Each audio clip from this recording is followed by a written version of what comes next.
guys, Mr. Arnold is coming back for another episode of History Comes Alive. And in today's episode of History Comes Alive, we are going to be looking at communism in China. And we're going to separate this video into two different segments. We're going to look at what life was like in China under Mao Zedong, as well as what life was like after he passed away and croaked in the year of 1976, and see what it's actually like today. So, as this video is going on, I want you guys to be paying close attention, taking copious notes. There's lots of great stuff yet to come. I'll see you guys soon.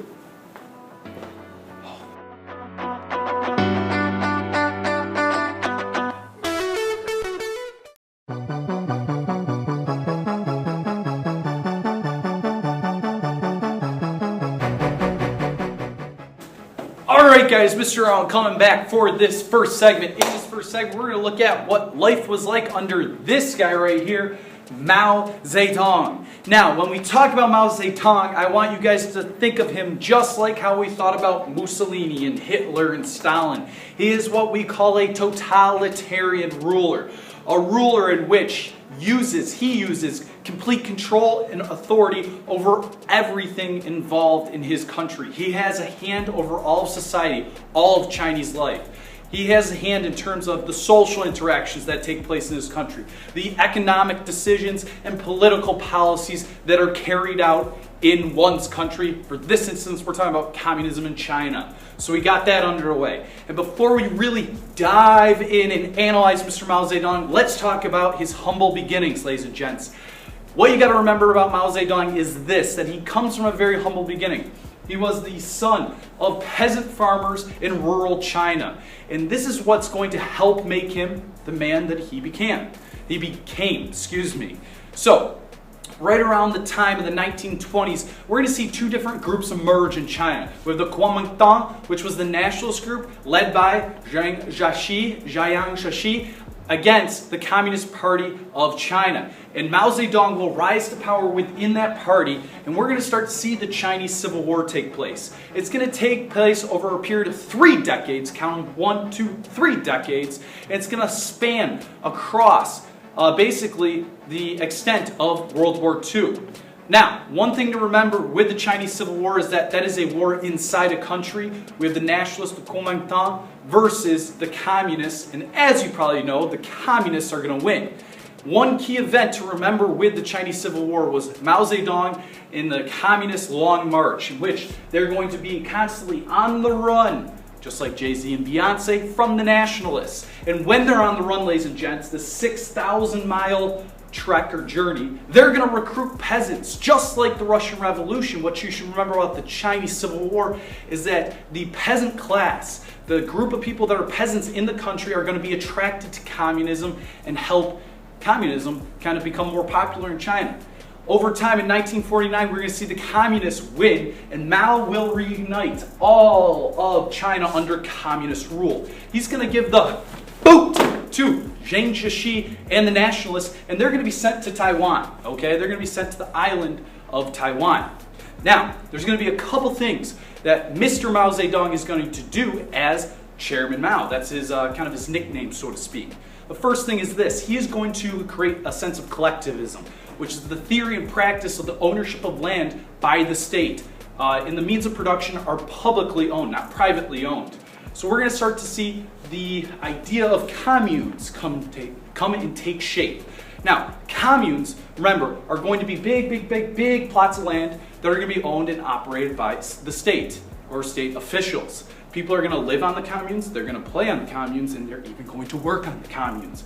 It is a very rough life in which people are going to cultivate and harvest crops, and those are going to be sent to the state, and after the state gets it, they will divide it up and redistribute it back to the peasants. As a result, we're going to see lots of death because of starvation. It is a flawed system to begin with. And ladies and gents, this is going to lead us to the Great Famine, which occurred between the years of 1958 and 1962, in which we saw 45 million people die! Yes, a large amount died from Mao Zedong and his failed, flawed political policy. Another key term I want you guys to remember is the Great Leap Forward. The Great Leap Forward was Mao Zedong's attempt to obviously hit greater agricultural yields in China, but also to try and boost industrial production. He's going to try and beat the British in their own game of steel production.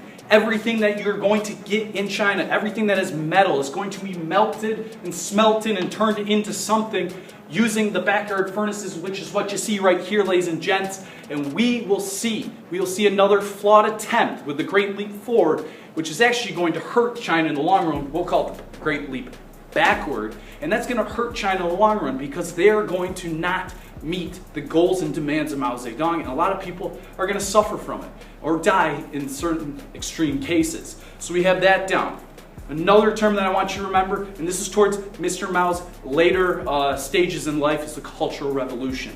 Remember, culture, way of life, revolution, change. So we're going to see change in terms of the people and the way they live in China. Now, keep in mind, it's a social political movement that took place 10 years, 1966 to 1976, in which Mao is going to kind of transform into a cult of personality figure, which is what you see right here. He's going to transform himself. He's going to target the teenage group, the demographic of teenagers in China, to help put him on a pedestal in a similar manner, again, to Stalin, Mussolini, and Hitler. Just like those three individuals, he is going to be seen as this great all-being person who's going to bring China to its glory. He's going to eliminate anybody that is basically brave enough to question him. And he's going to target specific people such as intellectuals, professors, and teachers, engineers. The list goes on. The more educated, the more elite groups that are in China. And as a result, we will see complete obedience to Mr. Mao Zedong in China. He's going to die in 1976. In our next segment, we're going to talk about life after Mao. So he's going to have a totalitarian rule, a rule full of authority between the years of 1949, when China finally becomes communist, all the way into his death in 1976. All right, that's all I got for this first segment. Let's talk about life after Mao in this next segment. See you guys there.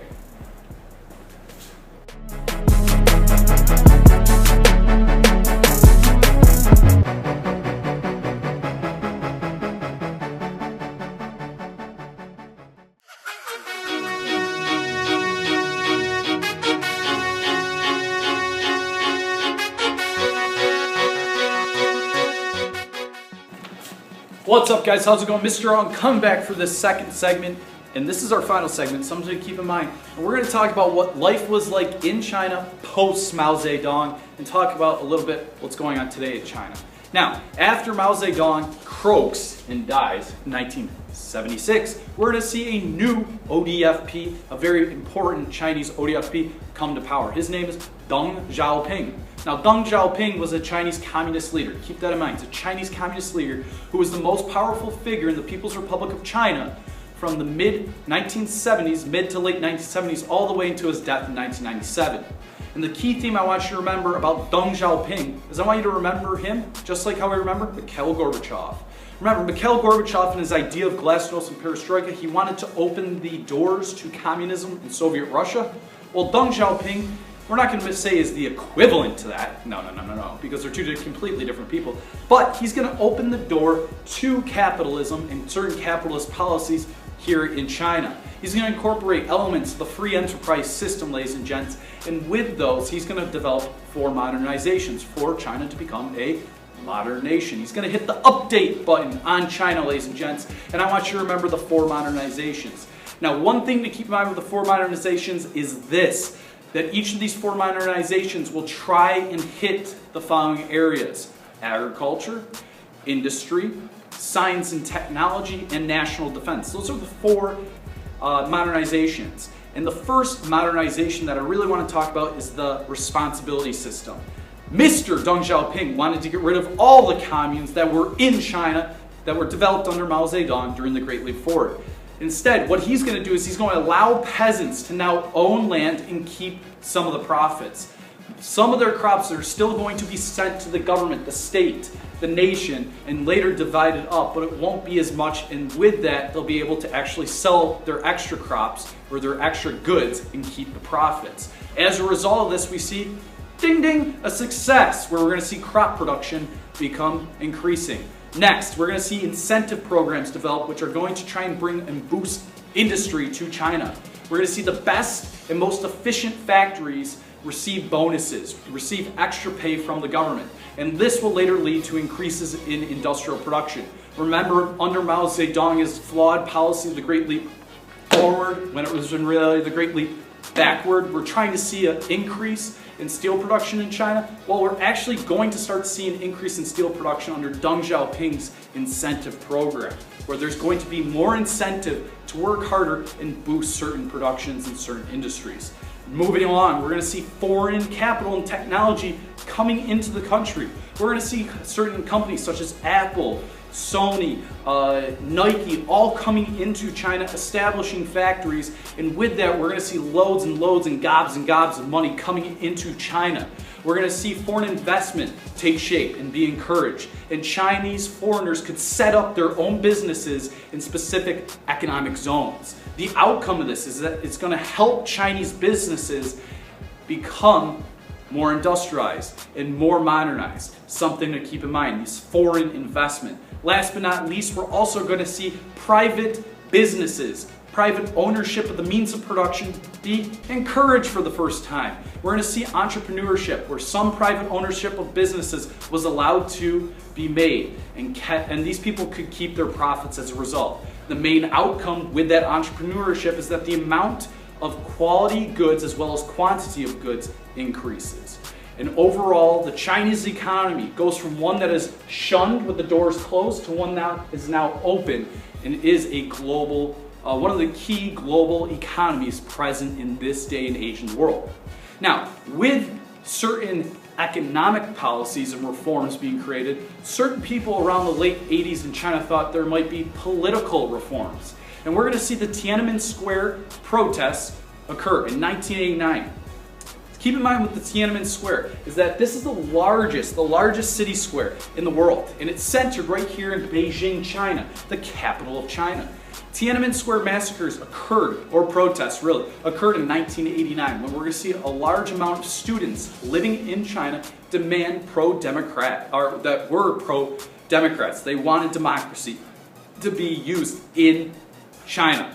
Deng Xiaoping, who is still around at this time, is going to put his big fat foot down on them, and he's going to order troops to shoot into the peaceful protests that were going on. We're going to see the use of tanks. We're going to see the use of modern warfare being used to eliminate the peaceful protests that are calling for change, that are calling for democracy.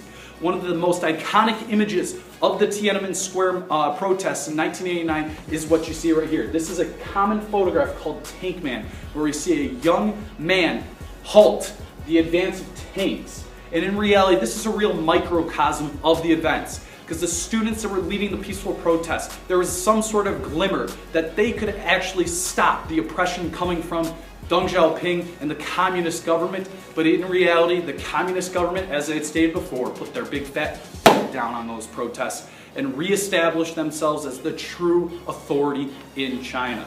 So that's all I have for this video dealing with communism in China, 1949 to present day. You know, the year that this video was made is 2015, so 2015 present day. I don't know if you're watching this in like 2023 and it's no longer existing in China. I'm sorry for that, but remember, this video was made in 2015. And I want you guys to remember the term communism. That is a socio-economic system structured upon the common ownership of the means of production, in which they try and establish a classless society.